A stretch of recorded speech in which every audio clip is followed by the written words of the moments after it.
பாலு ரவிட்டு 2 பேரும் ஃப்ரெண்ட்ஸ் இருந்தாங்க. 2 பேரும் ஒரே வகுப்புனாலும் வெவ்வேறு செக்ஷன்ல படிச்சுட்டு வந்தாங்க. ஒருத்தன் A கிளாஸ், ஒருத்தன் B கிளாஸ்ல படிச்சுட்டு வந்தாங்க. மறுநாள் அவங்க ஸ்கூல்ல பேரண்ட் டீச்சர்ஸ் மீட்டிங். டீச்சர்ஸ் பெற்றோர் ஆசிரியர் கூட்டம் நடக்கிறது, எல்லாரும் வாங்க அப்படின்னு சொல்லிட்டு அவங்க ஹோம்ஒர்க் நோட் எல்லாம் எழுதி கொடுத்துருப்பாங்க. வாட்ஸ்அப்ல எல்லாம் மெசேஜ் பண்ணியிருப்பாங்க. அந்த நாளை எதிர்பார்த்து இவங்க எல்லாருமே ஸ்டூடெண்ட்ஸ் கொஞ்சம் ஆசையோட காத்துட்டு இருக்காங்க, கொஞ்சம் பேர் பயத்தோட காத்துட்டு இருக்காங்க. எங்க நம்ம அம்மா நம்ம அப்பா எல்லாம் நம்மளை பத்தி கம்ப்ளைண்ட் சொல்லுவாங்களோ, நம்ம அடிபட வேண்டி இருக்குமோ அப்படின்னு சொல்லிட்டு ஒரு காலத்துல ஒரு நாட்டுல ஒரு மன்னன் இருந்தான். அவனுக்கு நல்ல மன்னன் தான், ஆனா கொஞ்சம் தனக்கு தான் எல்லாம் தெரியும் அப்படிங்கிற ஒரு செருக்கு உண்டு, கர்வம் உண்டு. ஒரு நாள் அவனுடைய அமைச்சரவையில நம்ம நாட்டுல மிகச்சிறந்த அறிவாளியா அப்படின்னு கேட்கிறான். அவன் என்ன நினைச்சிட்டான், தன்னை எல்லாரும் சொல்லுவாங்கன்னு நினைச்சிட்டான். ஆனா ஒரு சிலர் என்ன சொல்றாங்கன்னா, அந்த நாட்டுல இருக்கக்கூடிய ஒரு தொழிலாளிய பேரை சொல்லி அவன் தான் இந்த நாட்டுல சிறந்த அறிவாளி அப்படிங்கிறாங்க. மன்னனுக்கு ரொம்ப ஷாக் ஆயிடுச்சு. அவன் எப்படி சிறந்த அறிவாளி ஆக முடியும் அப்படின்னு சொல்லிட்டு இன்னொரு காலத்துல கல்கோட்டை நாடு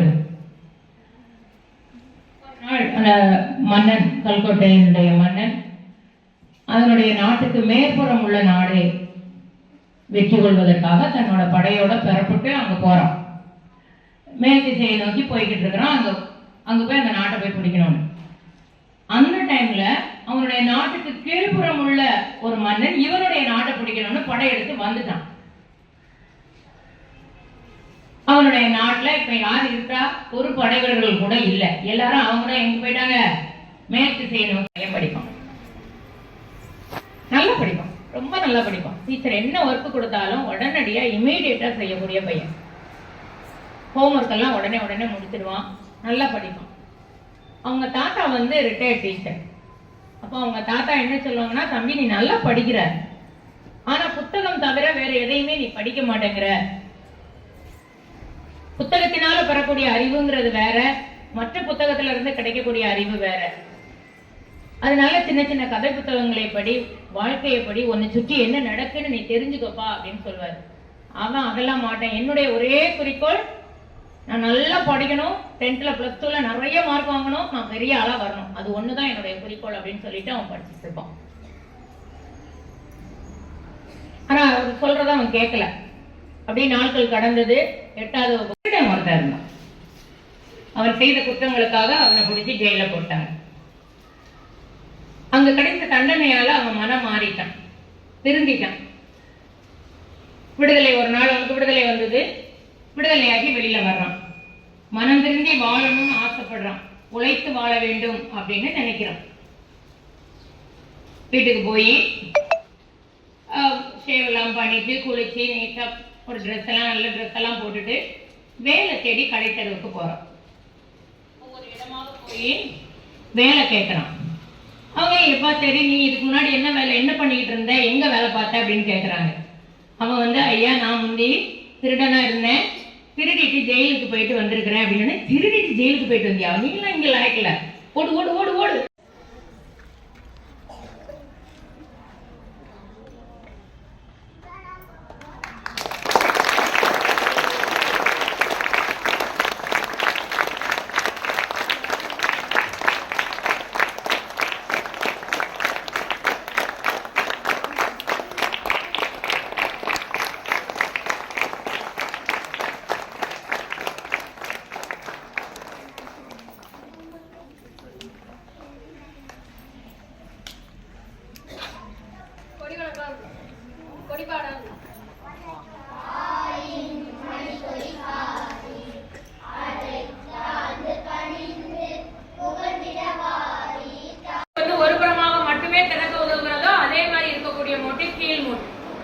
பாத்தீங்கன்னா இங்க பாரு, இந்த பக்கத்துல ஒரு குழி போன்ற ஒரு பகுதி, இதுல ஒரு குடிசு போன்ற ஒரு இடம் இருக்கும்.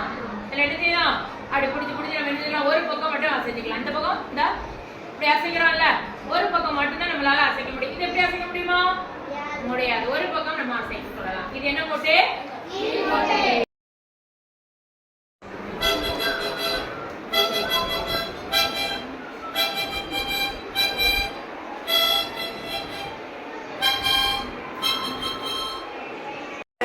எடுக்க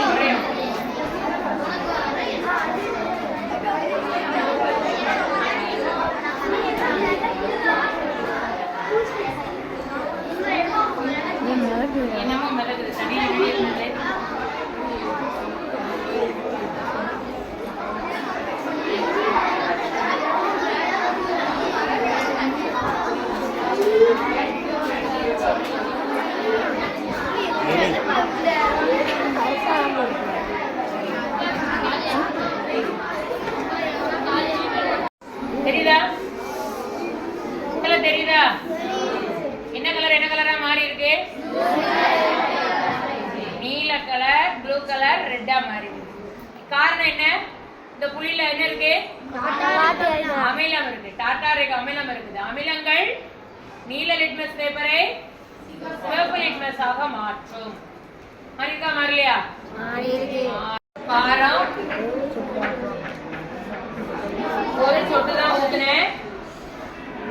இப்போது இந்த நிறத்தை தருதுன்னு பாத்துக்கோ. காரத்துல பினாப்தலின் இந்த நிறத்தை கொடுக்குது. இப்போ அமிலத்தை அதுல ஒரு சொட்டு ஊத்த போறேன்.